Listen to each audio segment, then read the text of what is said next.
Let's have a look at some general challenges that foster carers often meet when children become teenagers and eventually adults who will leave their foster care.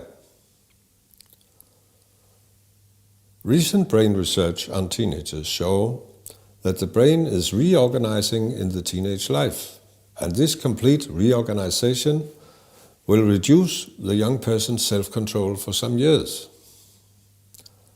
Contrary to what was believed earlier, the brain undergoes major changes all the way up to age 20. These changes can make teenagers more impulsive, more emotional, and less reasonable during the teenage years. Especially boys tend to engage in risky and sometimes criminal behavior for a period until the brain has completed the changes and self-control is improving again. Also, the sexual impulses increase, the body is growing, and social roles and interests change. Puberty has another challenge which often derails the life of young people, especially those in care: their sexual development and their ignorance about birth control and the high risk of unwanted pregnancy and sexual disease. As a supplement, you can choose to add this topic, described in our resource session about how to assist caregivers in teaching teenagers about sex and prevention.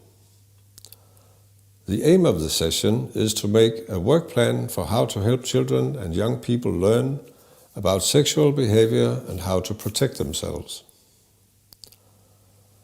As an instructor, you may use this resource session to help foster mothers and fathers educate their teenagers. Carefully consider how you have this conversation in a way that shows respect for local tradition, but still creates open information and dialogues for the teenager. You can, for example, choose to have separate conversations with the fathers and the mothers in your parent group. Many teenagers in care and aftercare experience unwanted pregnancies, sexual abuse, and perhaps even prostitution. If foster parents can help them in early puberty to know about and use contraception, their chances of success and education in life will improve. Maybe you need to arrange one more training session with those foster parents to whom this subject is relevant. There is a link to the resource session below this video.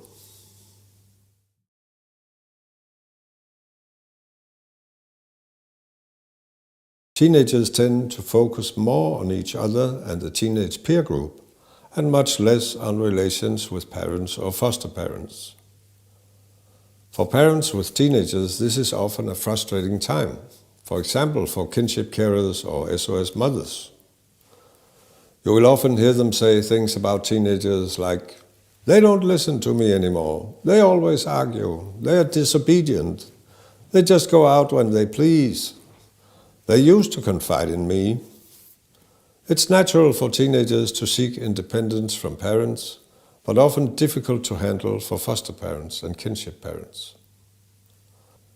In many cultures and religions there are, or there used to be, rituals such as a feast or an inauguration to support and mark in public that some members are no longer children but have become adults.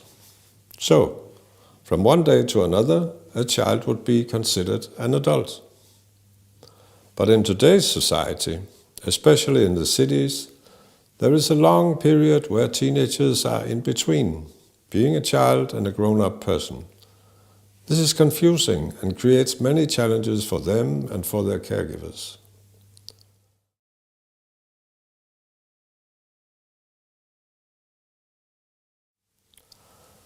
A way for you as an instructor to help create tolerance is to ask the foster parents to recall their own teenage problems during the first interview in this session, and from this you can have a discussion about tolerant caregiver attitudes and care values. These interviews will typically produce stories about over-control from some parents, lack of control from other parents, and of the confusions and moods natural for teenage experiences.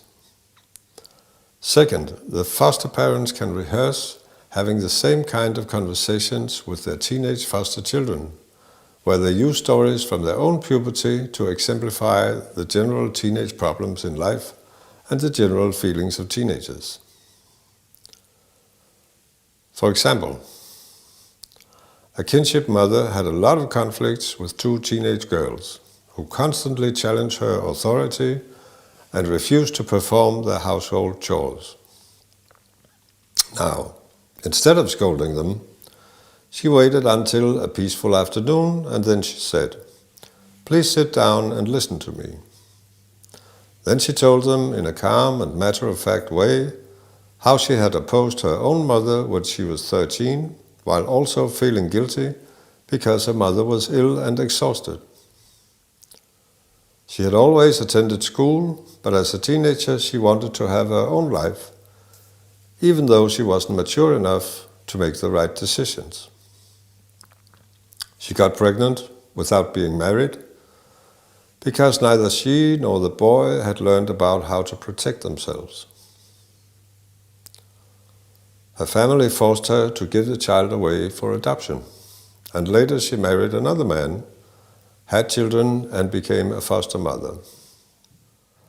Then she said, "I understand that you want to start a life of your own, but we don't have to argue all day about that.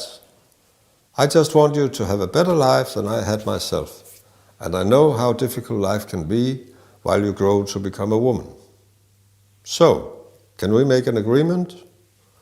We talk about things in a calm way if there are problems, and instead of telling you when to be home in the evening, we'll make a contract. Now I want to hear what you think about this and write what you think should be in the contract about housework, homework, and how to be with your friends. Then we'll discuss it together as grown-up women. And I can see that you will someday be great and strong women. You and I are now the leaders of this family." This speech didn't solve everything, but it made the girls respect her more, take on more responsibilities than the foster mother had expected, and the girls became much more open about their feelings and their challenges. So, instead of deciding everything, caregivers can start involving teenagers in a process of negotiations about the limits and their daily chores. It's important to understand that the practical result of a negotiation with a teenager is not as important as the very process of including them in discussions about their own lives and give them more responsibilities gradually. Instead of solving children's problems, which we all do, foster parents should be engaged and non-judging listeners and dialogue partners when the children become teenagers. This change will often represent a challenge to foster parents who are nervous that they may lose control over the teenager. So help the foster parents by listening to their worries and encourage them to have some trust in teenagers, even if the unstable teenager may not always be able to live up to their promises.